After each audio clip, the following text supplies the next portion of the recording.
Je vais vous raconter l'histoire du petit chaperon rouge. C'est l'histoire d'une petite fille que tout le monde aimait, surtout sa grand-mère. Elle lui offrit un bonnet en velours rouge. C'est pour cela qu'on l'appelait le petit chaperon rouge. Un jour, sa mère lui demanda d'apporter à sa grand-mère malade des galettes et un petit pot de beurre. Arrivée dans les bois, elle rencontra le loup. Il lui demanda ce qu'elle avait dans son panier et où elle allait comme ça. Puis, il partit chez la grand-mère, la mangea et prit sa place dans le lit.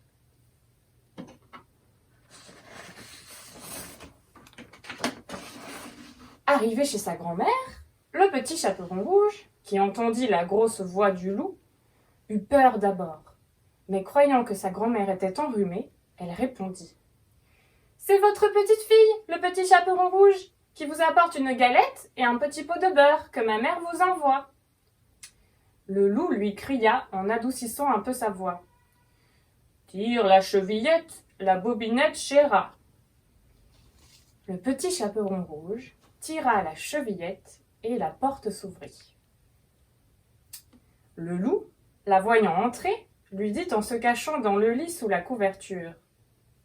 « Mets la galette et le petit pot de beurre sur la table et viens te coucher avec moi. » Le petit chaperon rouge alla se mettre dans le lit, où il fut bien étonné de voir comment sa grand-mère était faite.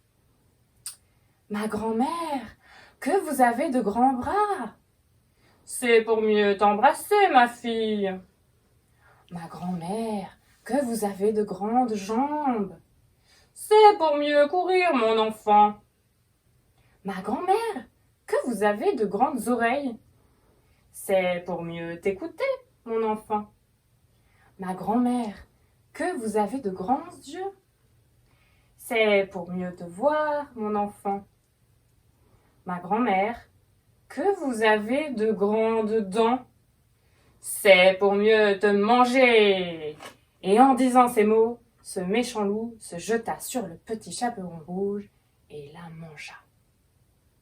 Et c'est la fin de l'histoire.